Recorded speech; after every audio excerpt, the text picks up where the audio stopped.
Yes. Many of you may be able to hear. Beach, you have yourself muted, it says. You may be able to hear in the background the sirens announcing the arrival of us. Beach, I cannot hear you again. Oh, Can you you hear are. me now? Now you are.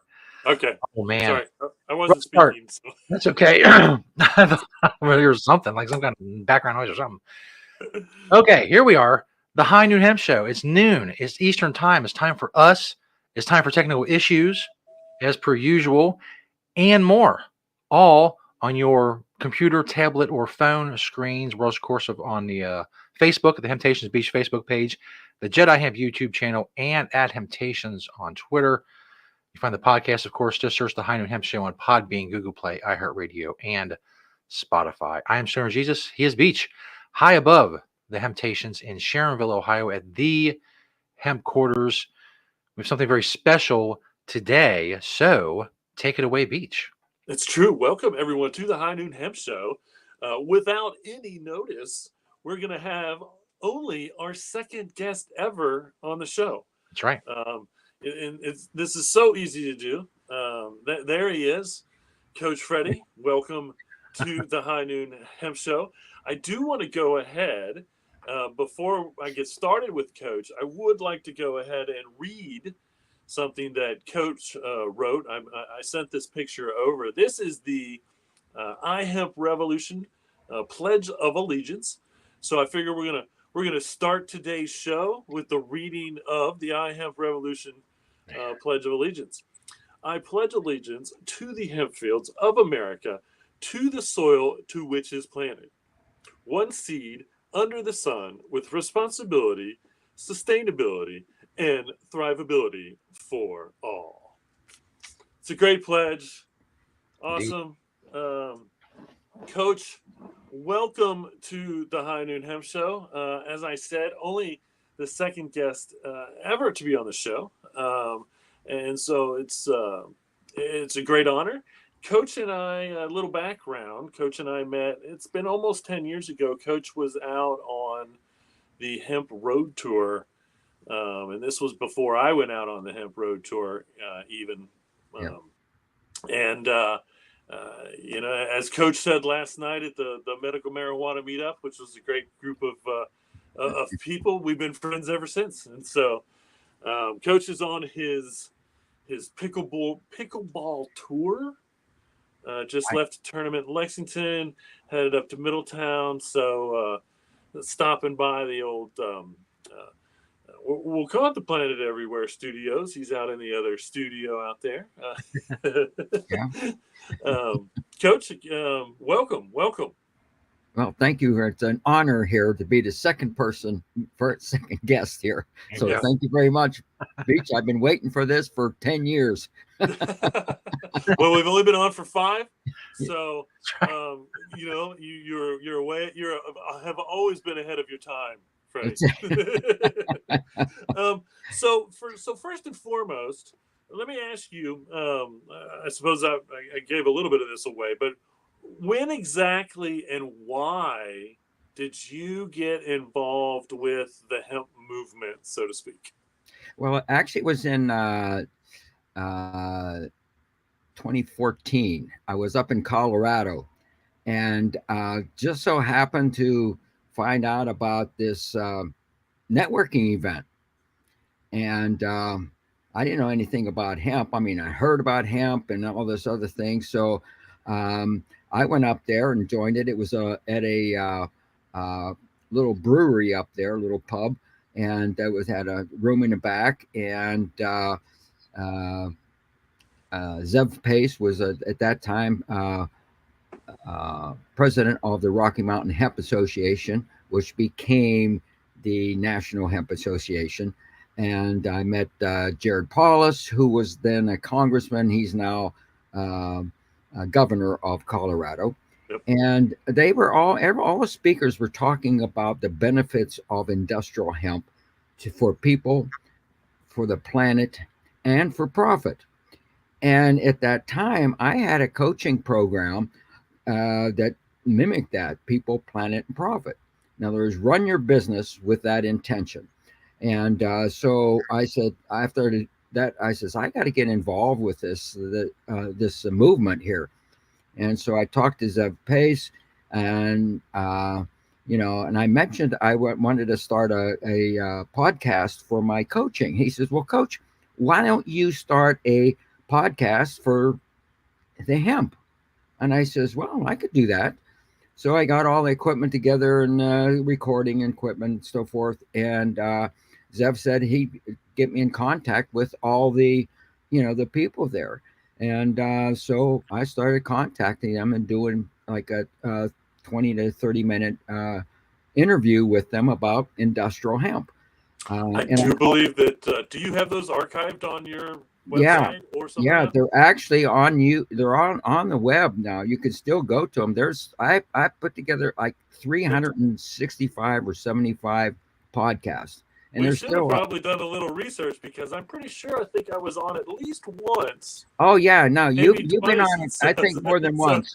Yeah, so somewhere out there, I guess I do yeah, remember that.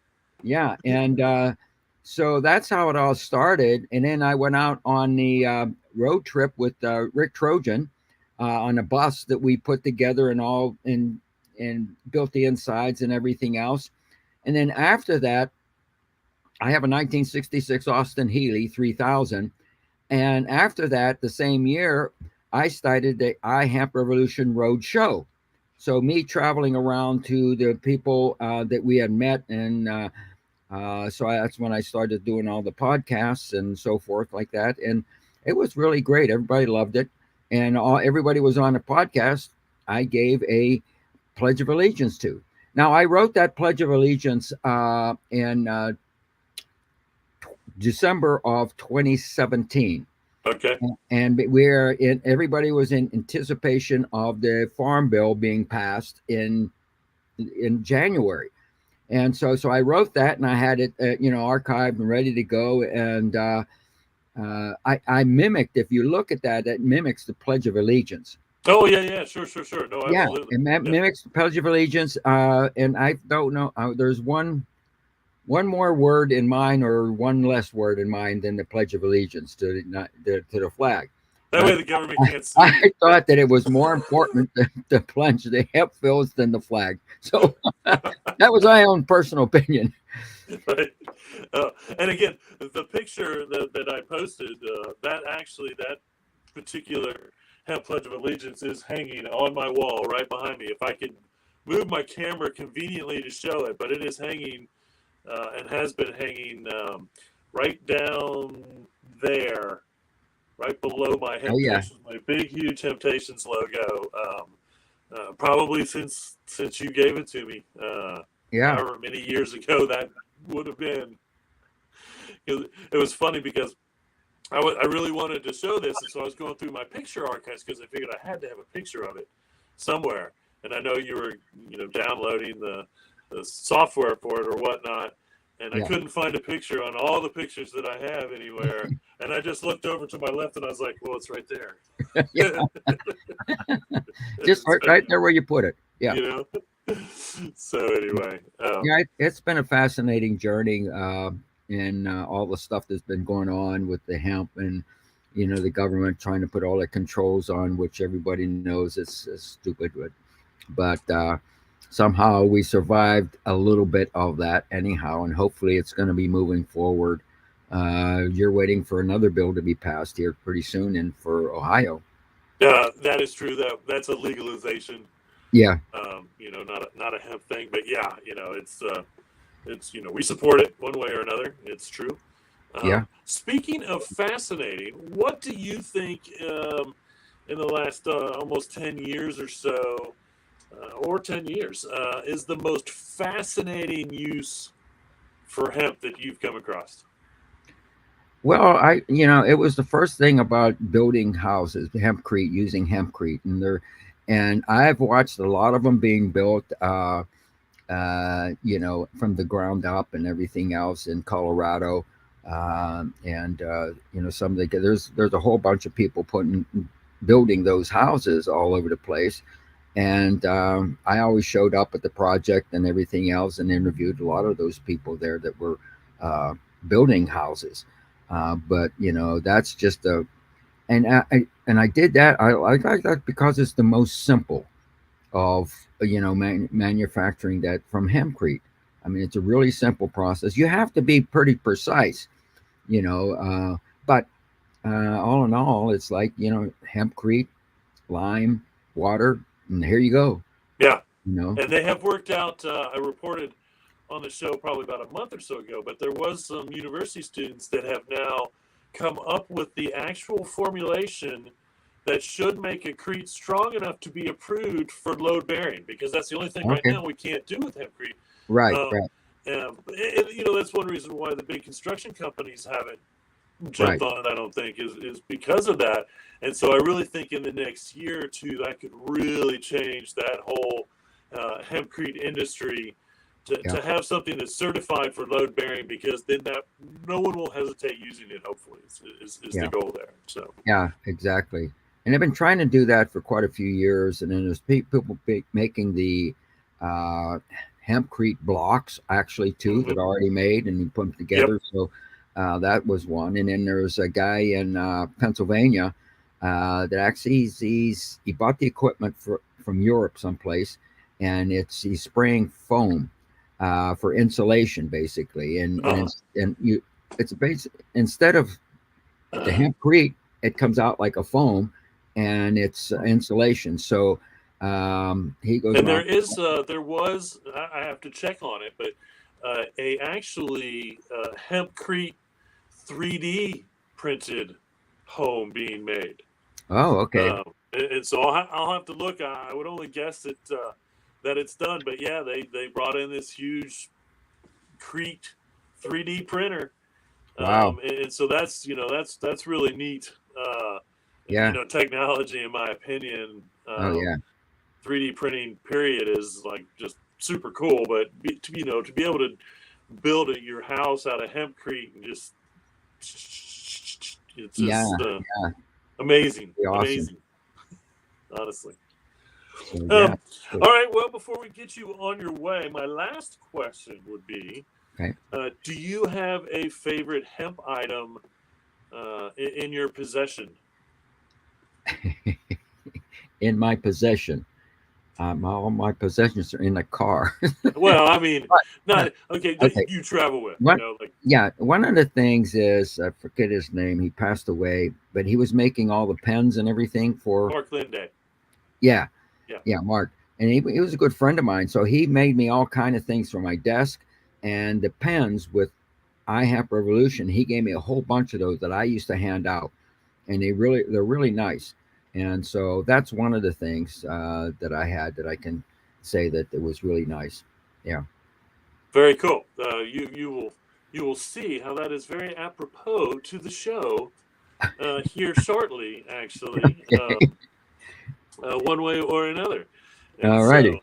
well, Coach, I really appreciate it as always. I love seeing you. Thanks for coming on the My show. pleasure. Thank you, Feel Coach. free to hang out, and All right. if you want to hang out, I'm going to go through a couple things, and then you can hang out for the news, and we can kind of discuss some of that stuff if you want. So either way, Sure. Yeah. I'll just hang out here and in the background, and yeah, and then I got to go up and get ready for my pickleball tournament. that's right. We Yeah. wish Coach all the well. He's again coming from Lexington from a tournament, headed up to Middletown for a tournament on his what is it, a 14 city Yeah. 14 14 cities city back to back. pickleball tournament tour. Yeah. Yeah. I played in the pickleball Olympics, senior Olympics, about 4 weeks ago Ah, in Pittsburgh. So okay. Now is that where you got a I'm an gold medal? Olympic athlete, as old as I am. Now, is that your gold medal, or was that a Uh, different tournament that you won? no, that's a different tournament. That was one Okay. after that. But I came in fourth, so there, two more points. We got the bronze medal. Well, But I think fourth in the Olympics is still pretty darn good, no matter what Olympics you're playing in. So yeah, yeah, nice work is all I can say yeah. there. In the next tournament, I got a gold medal with my me and my female partner in doubles, Nice, mixed nice. doubles. Yeah. So Right on. All right, folks. Let's get on with it. We'll get right to the product spotlight as usual. This first one, as more of this stuff's hitting This is the good old THCA. These are disposables with the THCA, the big one, as they say. A lot of times you'll see this either THCA or Delta 9. I don't know if it's actually the same or they are both as potent as they can be. So anyway, these are some new disposables that we're getting in, which are I think becoming quite popular one way or another. We got in some raw tips finally. If you've been waiting, these are in high demand.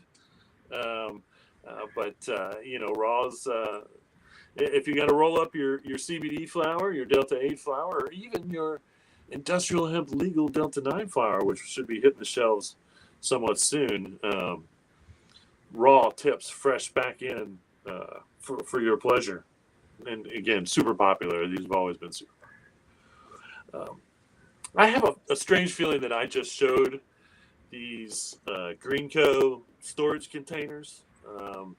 I know that we need to do, I think, a price reduction on these. These are the selection that's in Sharonville, and they seem to be a little high. But these are great containers. I can tell you that, and ironically, I think it's not with me on me, but I do carry at least one or two of these almost every day where I go. They're very easy to open, unscrew.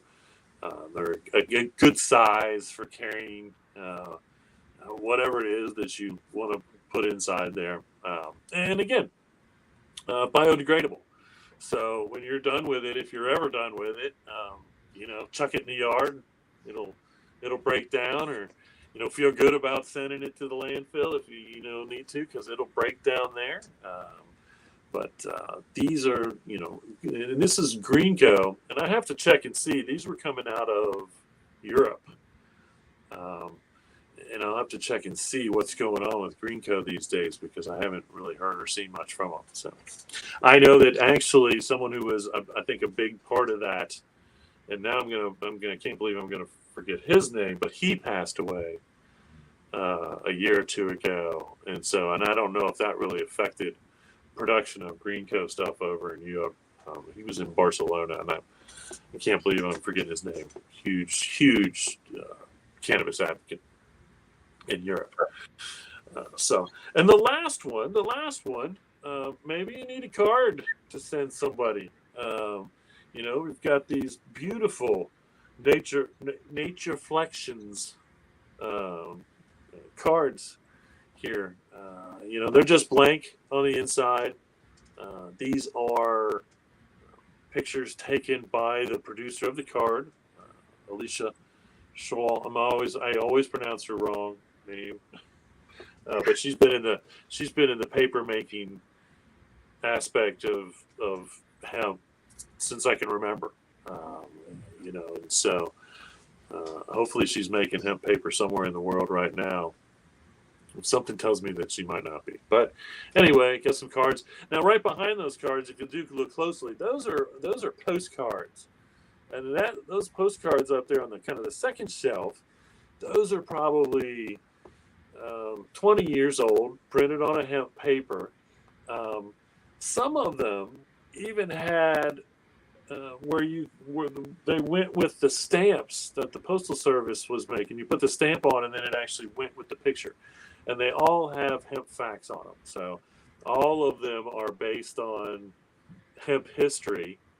And then, there's hemp facts on all of them as well. But they're postcards. Wow. We bought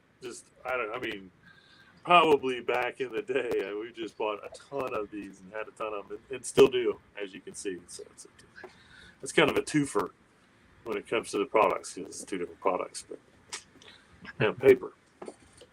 Get it. All right. Well, the one from my door, it's actually kind of apropos. I wore this last night for the medical marijuana meetup, and I wear it whenever I go out. But this is my Green Springs technology. This was made by Mark's company. And again, this is a name badge, which you can see when you show me again. I'm wearing for the show, even in case you need to remember who I am or what I do. I've got it on for the show. But I really like this particular composite because you can just see how much the fiber can be used. And again, to make it more like standard plastic, you probably use less fiber and more oil. Uh, um, and so, but this is a really good showing of how the fiber, you can use the fiber in the composite because it feels like plastic to the touch. So there you have it. 4 from the store, 1 from my door on the product spotlight here on the High Noon Hemp Show. Which, of course, brings us to the greatest segment in internet history. If there was an Olympics, say, for hemp clothing, there's no one that could take the gold from Beach. If you know, as you know, if you watch the show for almost 5 years, we're doing it from this will be fifth year next month. Beach has so much hemp clothing, so many outfits. And he shows you every day. All I have to do is ask Beach a simple question, and off he goes, talking about his outfit. When I ask, "What are you wearing, Beach?" That's right. If you're curious, what are you wearing, Beach, to the medical marijuana meetup to make a statement? Well, here it is. This is probably my most statement outfit that I can do. So on top there, on the old lid, I've got an E-Conscious Make America Hemp Again hat. My shirt is a Hempies. As you can see, Grow Hemp is the promotion there. I want you to grow hemp is what he's saying. And then, of course, you can see my Green Brings Technology face mat or name tag up there on the T-shirt. If you do go down to those Patagonia shorts, you will see my Green Springs Technology pen. Same pen. Most of you who watch the show or pay attention know I carry that with me almost every day, and so that has been on the show almost every day. At least one of my hemp pens, and I have multiples as well.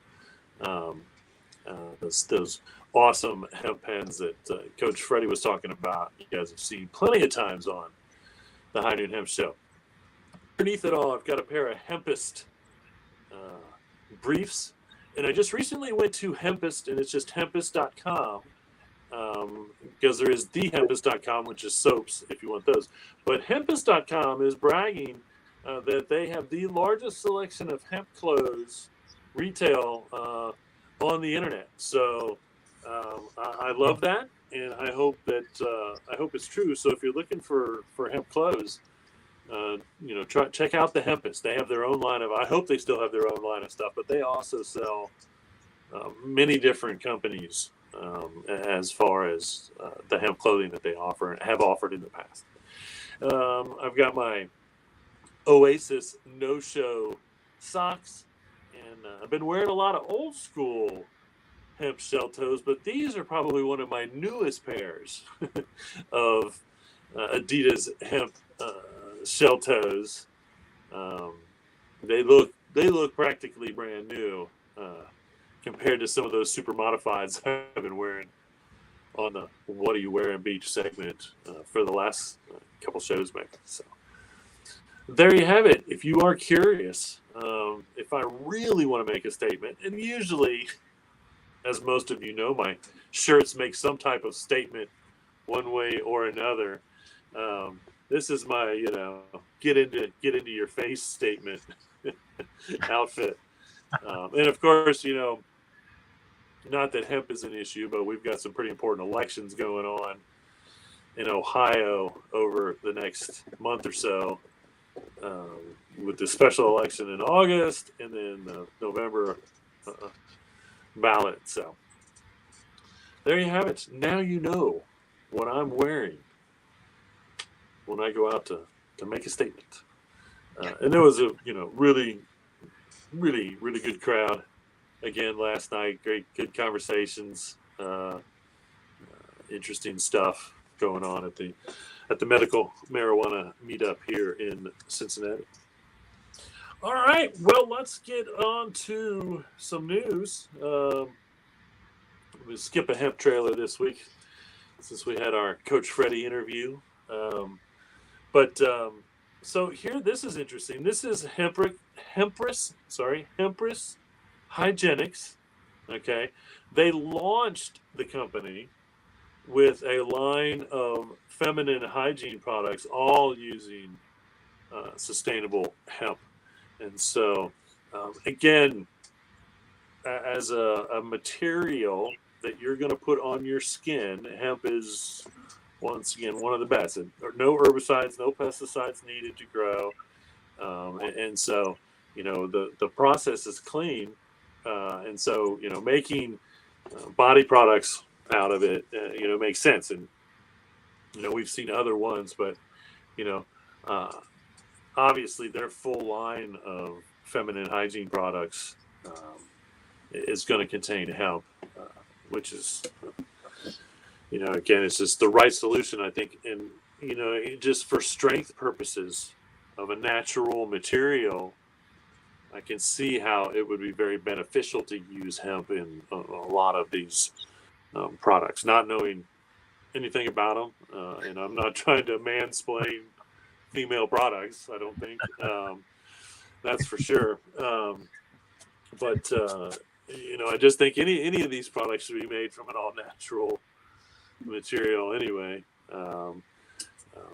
or whatnot. So good for them. Good for them for sure. Yeah, I think it was probably 5 years ago, because I think this originally happened in 2018. I was super excited. We could go back on the store archives and find out. But there was a plant that was supposed to open in Cleveland, manufacturing plant.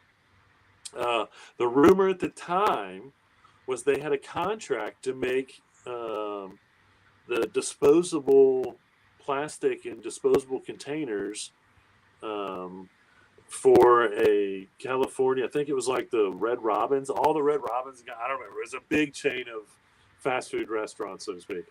Um, and they had bought this building in this old building in Cleveland, and they were going to start manufacturing actual um, hemp wares, nothing CBD related. Well, it never happened, and apparently it all just recently ended in what I would consider tragedy, because the original owner of the company was sued and lost a bunch of money that he had either promised or actually had.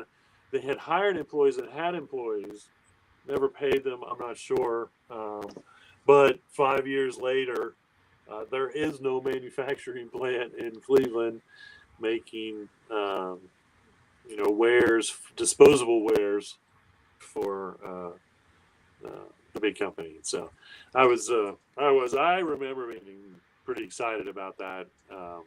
Once again, because it was not CBD related, and that could have been the year that we actually legalized industrial hemp in Ohio as well. And so none of it, unfortunately, ever happened. Part of that doesn't surprise me, because, as you may or may not know, the licensing fees to produce products, industrial hemp, no matter what it is, hemp products in Ohio, are ridiculous. And so, they were not going to do any CBD. They were going to do, I think, paper products and possibly composite products. And I believe, if I understand how it is, every product that they would manufacture. So if it was a straw, they'd have to pay a licensing fee for that straw.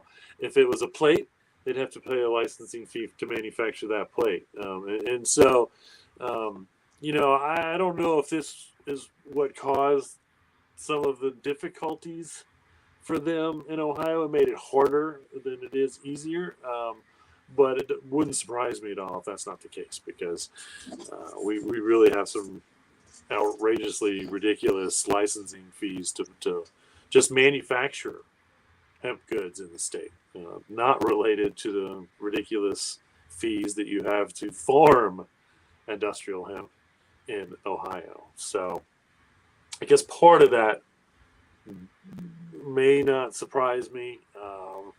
You would have thought that if it was true that they had the contract to make these materials for such a large franchise in an entire state, especially California, which is huge, that they would have made that work. But you know, maybe that wasn't all the truth either, apparently. So anyway, bummer there, bummer there. Here is great news.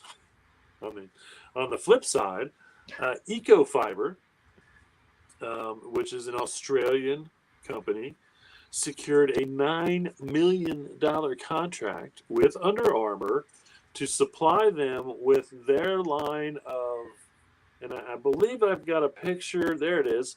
Again, Under Armour's workout clothing, uniforms, things like that. This is Ecofiber's line of clothing that they call Hemp Black. Okay.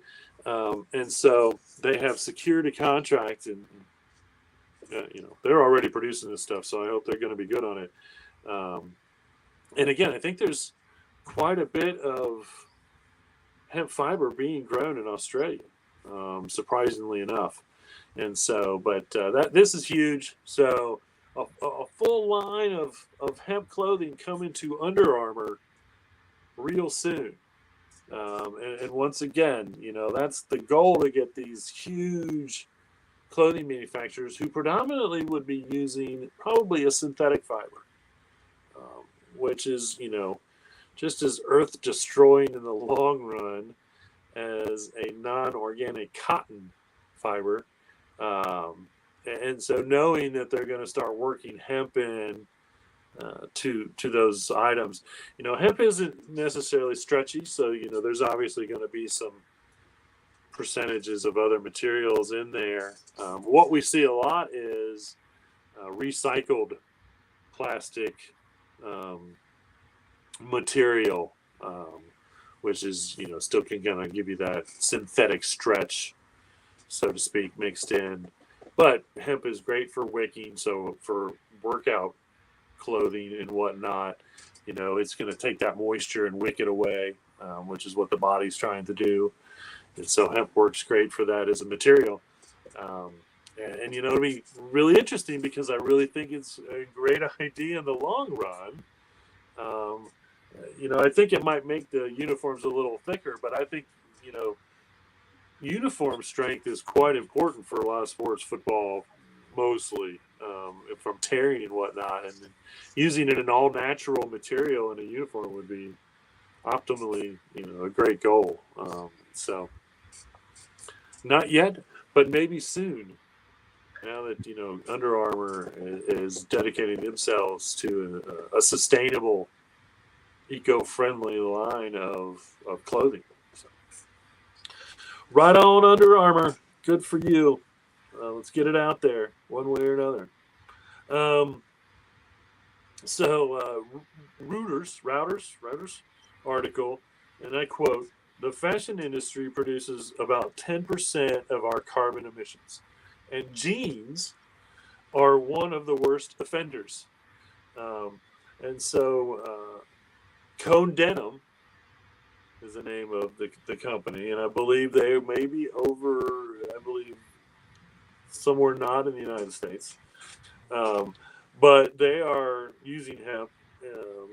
By using hemp anyway, they're going to produce a zero carbon jean, and which makes more sense than anything. Even a zero carbon T-shirt made out of hemp is a great way to promote a hemp T-shirt, because cotton is definitely not zero carbon. Synthetic can't possibly be zero carbon. I truly think that they should be able to prove, and maybe there's some cotton in there or whatnot, but you could almost claim that you should be able to make a pair of hemp jeans, 100% hemp jeans, and almost be negative carbon. One thing that they're doing, according to the article, is they are using a closed water loop.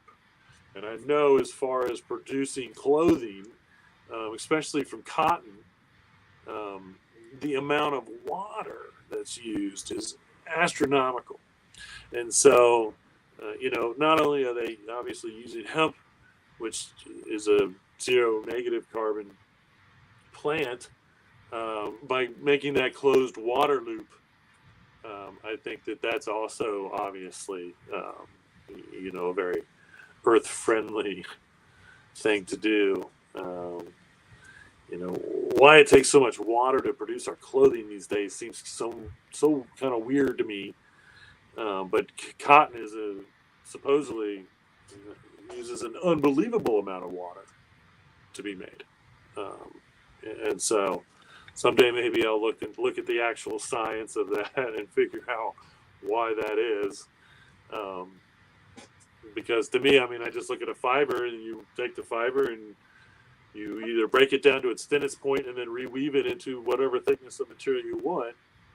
And why you need water in there, I don't know. Maybe to pre-wash, because again, most materials, natural materials anyway, are pre-shrunk or pre-washed. So maybe the material they use a lot of water to do that. I don't know. I'm not, again, real positive on how that works. Toad, Toad and Company is the name of these clothing producers here. Now this is just 8 items. When I searched hemp at toadandco.com, which is basically that Toad and Co. is their name, toadandco.com, 111 items popped up that were hemp or have hemp in them. And again, that's a huge amount of clothing. And the most of the stuff that popped up first was women's stuff, but they do have some men's. I saw more shirts, but I can tell you for the ladies, and their prices really aren't that bad either. I did notice that as well. Some stuff is on sale. I went to their website today, and so you can see that a couple of the items on that page are marked down. So I think they are having a sale as well. But really good selection of hemp clothing at toadandco.com. So, okay, good for them for really producing a really good line of stuff. And again, it's not outrageous. It's really cute to me, in my opinion. Stuff that women would wear. And again, the pricing to me, you may think some of that stuff is expensive, but honestly, I think that's like super cheap compared to most of the hemp clothing that you find out there one way or another, especially for stuff that has patterns and options of colors and all that stuff. And so you have to start promoting that. And I will say, and I kind of got really lazy, as any long-term viewers of the show knows, that on the hemptations.com website, on the second page, I tried to post all these companies that were doing stuff. I'm totally rebuilding the website. So when it launches, I will have links and everything, just about all the links I can to all of these companies, no matter what they're supplying, whether it's animal bedding or clothing. I want to make it easier for everyone to go to this page and go do all their hemp shopping by just clicking on the links there. So that is my goal, and I'm getting to it. I actually spent some time and felt good getting this thing started. And so look forward to that coming to hemptations.com real soon. I don't remember. This was a part of my script in last week's news, but I don't remember if I talked about it or not, so I'm going to bring it up again. But there was a doctor, okay, and he was on a hunger strike in London. Now, his hunger strike was actually based on the airport. He was protesting something at the airport. They were trying to expand or do something. So this doctor went on a 2-week hunger strike, where at the end of the hunger strike, what was the first food that he ate? You guessed it, hemp seeds. So he made it a point that, and I don't know if he was a doctor that was related to that, or they made it a point that when dealing with, say, famine, you have to be very careful to how you can't just you can't picture someone that's starving eating a cheeseburger and that's going to be good because your body is not going to react well to that. And so, they kind of they mentioned how they would normally give people peanut butter first if they're famine to see how they react and whatnot. But this guy, he's a doctor. First foods he ate was a handful of hemp seeds. So that really goes to say, and again, the rumor was or has been that when Buddha was on his fasts, he ate hemp seed or like one hemp seed a day or some weird. And again, I am not saying that is true. It is feasible that the hemp seed was an acceptable part of the fast, and that is how you could stay healthy because you have to consume something. You can't just. And again, the doctor was doing soup, water and soups. I think was the only thing he was consuming. You can't go without nutrients, or it's just even as a doctor, you can't survive that way. But I thought that was pretty fascinating that the first foods that he ate was hemp seed, and it makes complete sense all in all. Wow.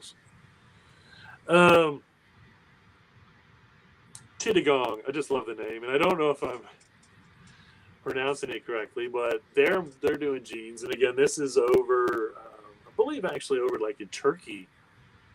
I think a big part of them talking about using hemp in this line of pants, and it may only be 20%, was the fact that they're actually being made in a part of the world where the oldest hemp fiber ever found existed, which is again over in Turkey, China area, what we call the Fertile Crescent.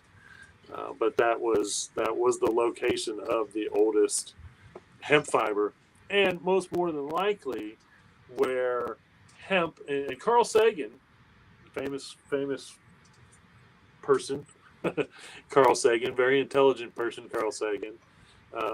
He believed that hemp could have been the first agriculturally domesticated plant in the Fertile Crescent.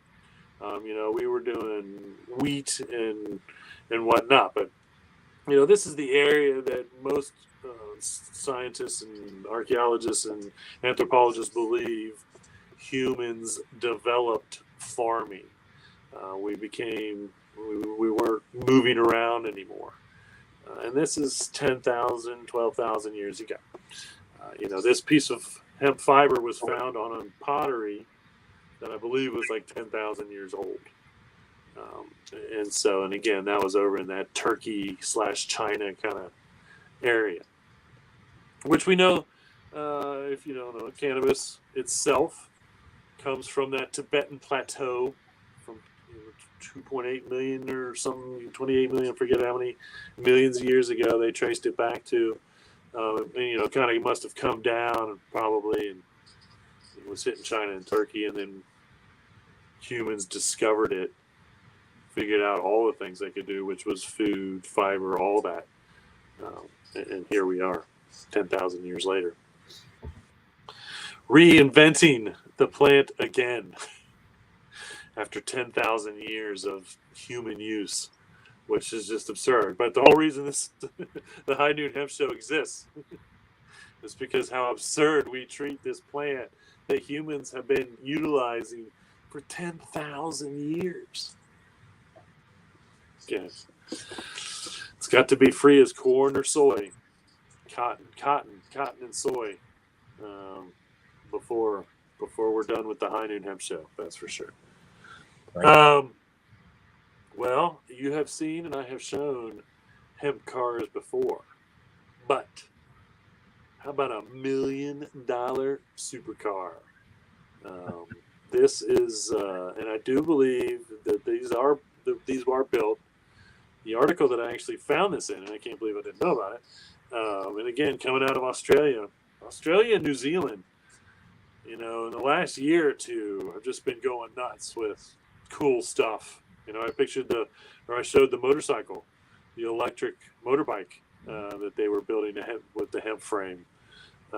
So, as you can see there, the complete body is made with hemp, which I do believe probably lowered that body weight. And again, this is an electric supercar. Believe I saw, I don't know, $1 million, what it says right there. Kane Telesky is the person that's making them. I don't know. They had another picture with a bright green one, but this is just amazing. But all you have to do is the frame, and just like I think they probably injection mold possibly body frames. You just make it out of hemp and injection mold it. Boom, there's your body.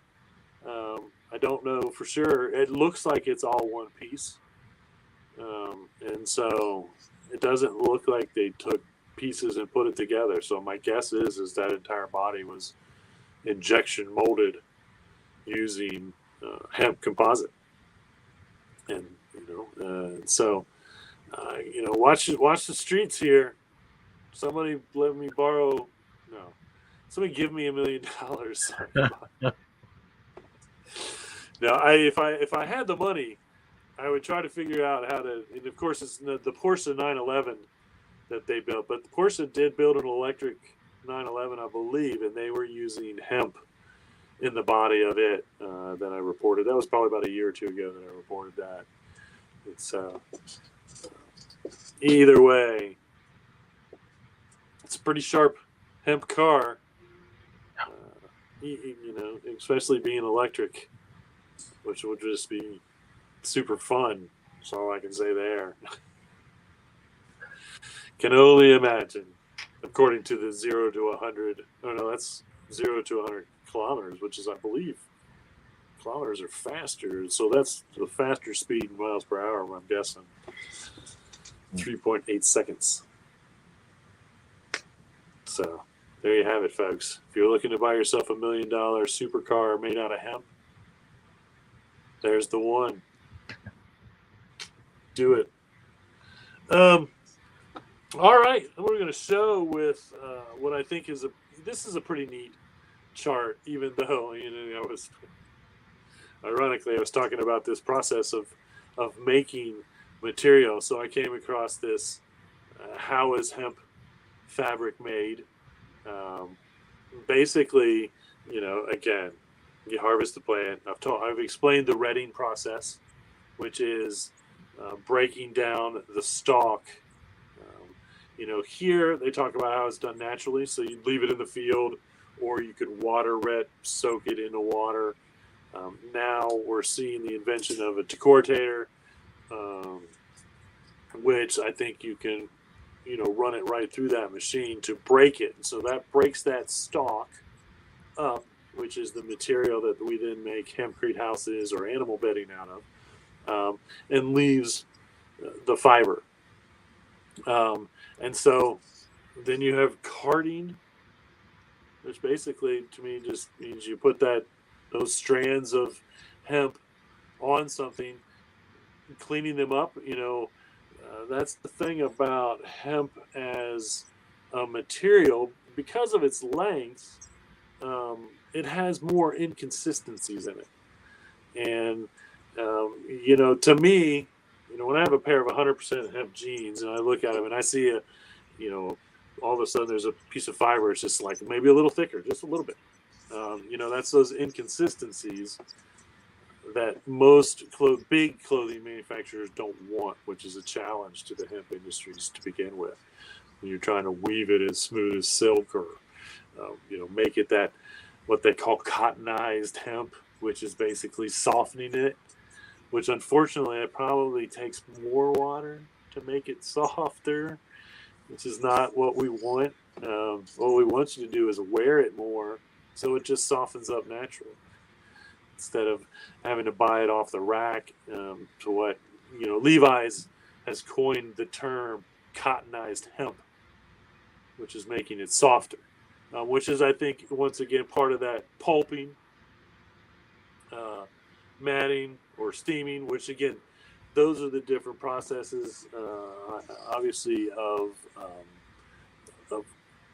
breaking it down once a little bit more to the consistency or the material, the fiber that you want before you actually weave it. And linen is as much a description of a weave as it is an actual material. Um, and so, once again, and I've always said this in my speeches and whatnot, when it comes to material, you can weave hemp as smooth as silk or as rough as burlap and everything in between. Again, from canvas, which has its root word in cannabis from the original languages, to linen, to any type of weave that you can imagine.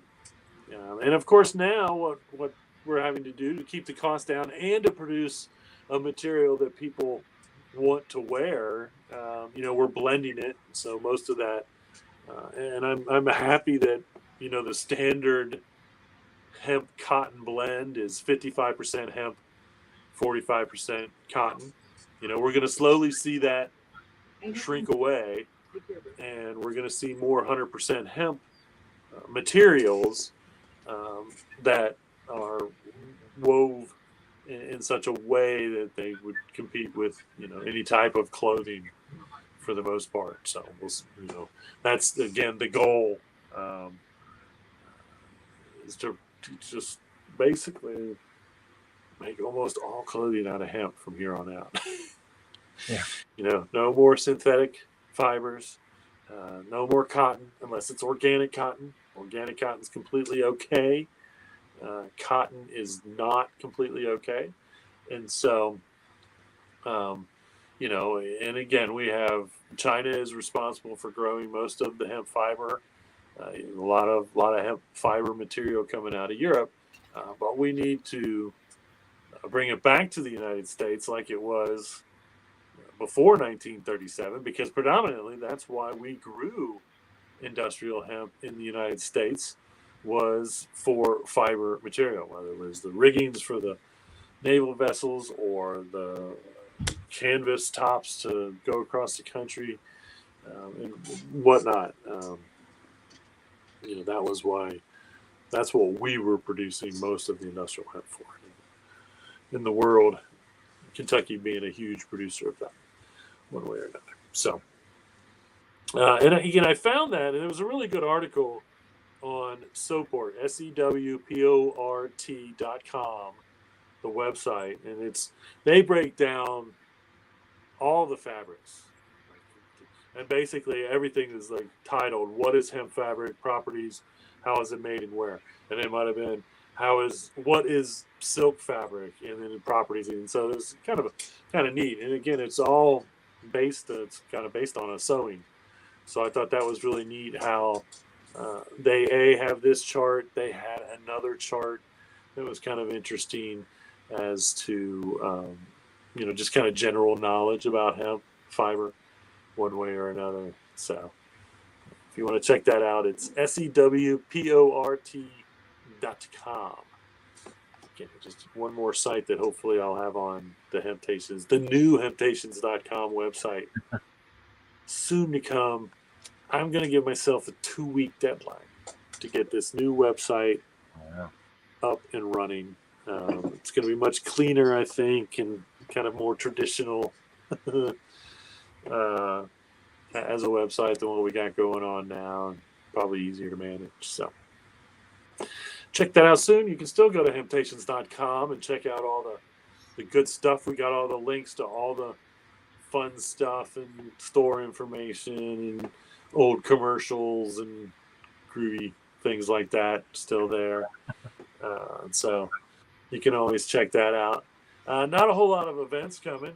I'm kind of glad Coach stopped by, because I've been touting the Southern Hemp Expo, and Coach, you were correct. It is not happening this year. And so if I had misinformed you about going to Nashville in a couple weeks, because that's when it was supposed to be. They have suspended it, canceled it. I'm not sure what was going on, so it's a bummer. But August 8th at NC State, North Carolina State, they are going to do a fiber hemp field day. And so that's going to happen from 8 a.m. to 12 p.m. at the Cunningham Research Station at NC State on August 8th. And then August 12th, just because I love the name of this one, Middle of Somewhere Hemp Fest with Lady Couch. And that's from 4 to 10 at the Burlap Room in Smithville, Tennessee. So, I guess go to that, support that instead of NoCo, depending on where Smithville is. I don't know. So, there you have it, folks, here at the High Noon Hemp Show. Coach, thank you so much for stopping by and hanging out with me Indeed. on the High Noon Hemp Show. You're welcome. You're welcome. My pleasure. Remember, do you have any parting words you would like to give our viewers? Yeah. After being on this planet for 80 some years, I have a saying: if I ain't having fun, I ain't doing it. So on my hat, I have a fun meter, and it's pegged to having fun every day. Awesome. And I gave free hugs too. So there you go. I love it. I was noticing your pro cannabis buttons on your hat as well last night. They're all around there somehow. Yeah. There you have it, folks. If it's not fun, don't do it. Everything, but even try to find a job that's fun, like hosting the High Noon Hemp Show. That's here at every Wednesday.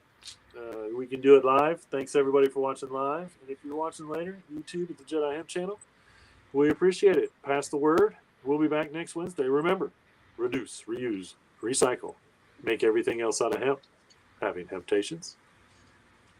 See you all next week. And Darren saying hello from France. Hello! Vive le chevron. I can never pronounce hemp correctly in French, but there it is. It's like 20 years of my brother who's the French part of the family telling me how it's supposed to be pronounced. I still can't. It's like Steve Martin said, the French, they have a different word for everything. Well, I have an announcement here for you. Darren, your brother from France, just called. Give him a call. There it is. Too funny.